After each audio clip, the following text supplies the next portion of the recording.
Hello students, welcome back to my channel.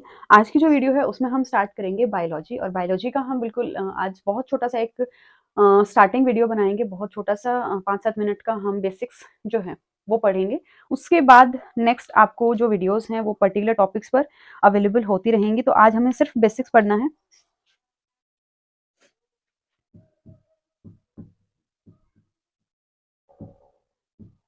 तो सबसे पहले जो बायोलॉजी है उसको हिंदी में बोलते हैं जीव विज्ञान। ठीक है, तो देखो, अब जो बायोलॉजी है उसमें दो सेक्शंस होते हैं। ठीक है, पहला सेक्शन होता है हमारा एनिमल साइंस।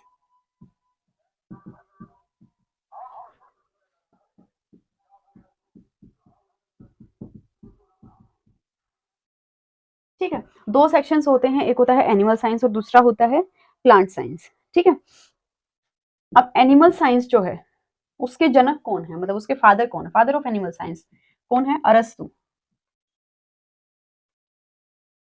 ठीक है, और फादर ऑफ प्लांट साइंस कौन है? थियोफ्रेस्टस। ठीक है, फादर ऑफ एनिमल साइंस कौन है? अरस्तु। And father of plant science कौन है? थियोफेरेस्टस।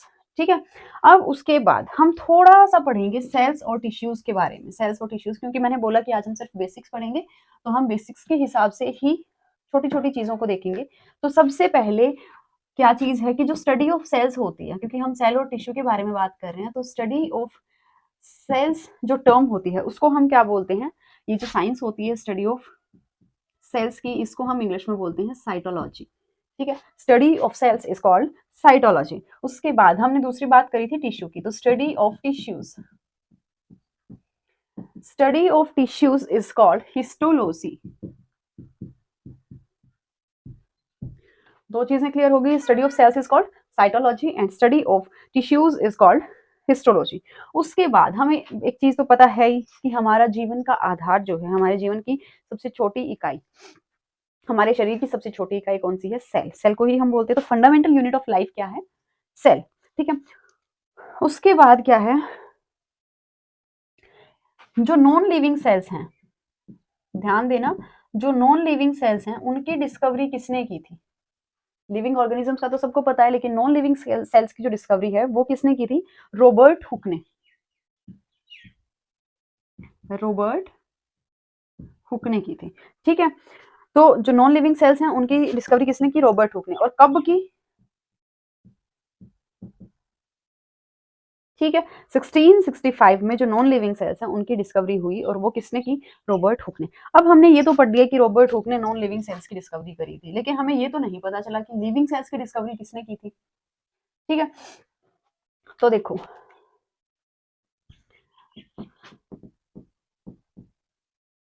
Discovery of living cells plus discovery of bacteria plus discovery of microbiology, discovery of,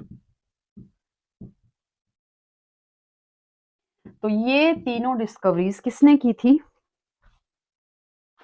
ये तीनों चीजों की डिस्कवरी करी थी लेविन हुक ने।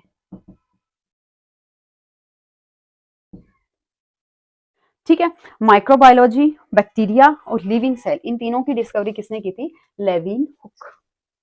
लेविन हुक ने की थी। ठीक है, अब उसके बाद इतनी चीजें हमने पढ़ ली, डिस्कवरी किसने करी थी, कब करी थी, ये सारी चीजें होगी। अब हमने क्या पढ़ना है कि जो सेल होती है उसकी यूनिट क्या होती है? Unit of cell, measurement unit of cell. तो सेल को हम मेजर करते हैं हमेशा माइक्रोन में। ठीक है, किसमें?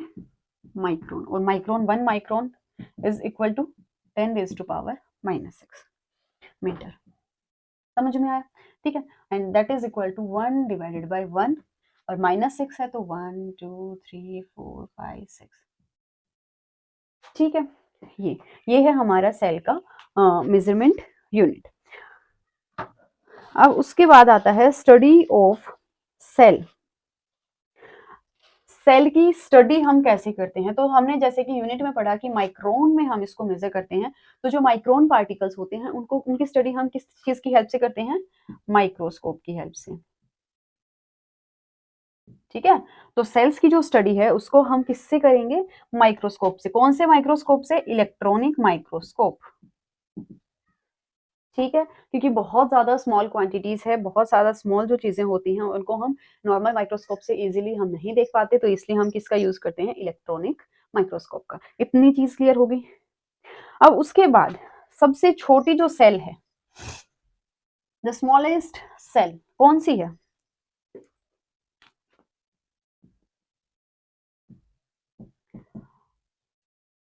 स्मॉलेस्ट सेल कौन सी है, स्मॉलेस्ट सेल माइकोप्लाज्मा। ठीक है, अब ये स्मॉलेस्ट है तो हमें इसका साइज भी पता होना चाहिए, तो इसका साइज कितना है, 0.5 माइक्रोन। ठीक है, अब इसी सेल का, कौन सी सेल का, माइकोप्लाज्मा का दूसरा नाम क्या है, PPLO। Here PPLO means pleuro, PLEURO। ठीक है, प्ल्यूरो न्यूमोनिया, सॉरी कई बच्चों को निमोनिया की स्पेलिंग नहीं आती, तो निमोनिया की स्पेलिंग भी साइलेंट होता है, प्ल्यूरो न्यूमोनिया लाइक ऑर्गेनिज्म। ठीक है, तो सबसे स्मॉलेस्ट सेल हमारी कौन सी होगी, माइकोप्लाज्मा, जो कि 0.5 माइक्रोन इसका साइज होता है। इसका दूसरा नाम है PPLO and full form of PPLO is pleuro pneumonia like organism. कई बार पेपर में फुल फॉर्म पूछ लेते हैं, तो आप प्लीज नोट डाउन कर लीजिए। अब हमने स्मॉलेस्ट सेल के बारे में पढ़ लिया, अब हम पढ़ेंगे लार्जेस्ट सेल के बारे में।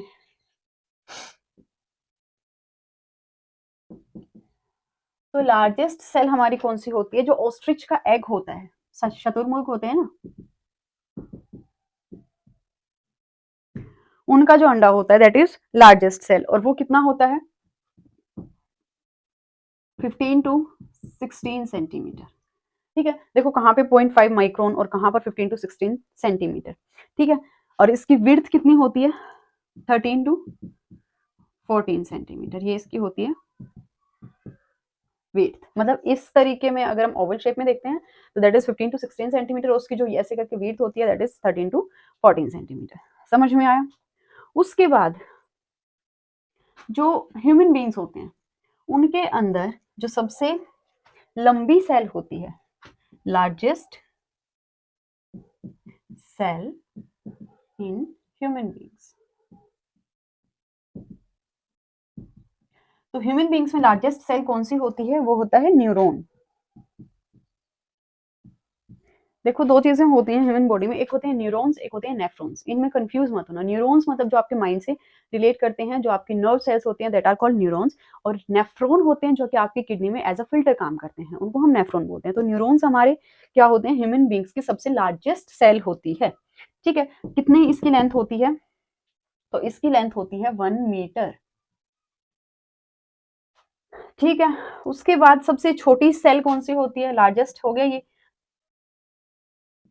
स्मॉलेस्ट सेल कौन सी है ह्यूमन बींग्स के अंदर, तो वो है स्पर्म्स। ठीक है, स्पर्म्स जो है वो सबसे छोटी सेल है, और सबसे बड़ी, बिगेस्ट, लार्जेस्ट और बिगेस्ट में डिफरेंस है बेटा। ठीक है, तो बिगेस्ट सेल ह्यूमन बींग्स में कौन सा है,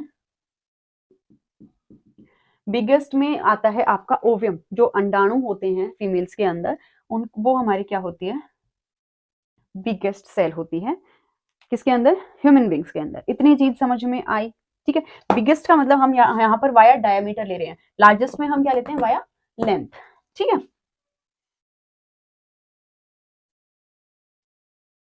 इतनी चीजें क्लियर हो गई। किसी को कोई डाउट है तो पूछ लो, मतलब कमेंट सेक्शन में कमेंट कर देना। एंड थोड़ा सा 2-3 पॉइंट्स और बचे हैं। उसके बाद हमारा आता है number of chromosome in sperm and egg. Number of chromosome किसी भी स्पर्म में,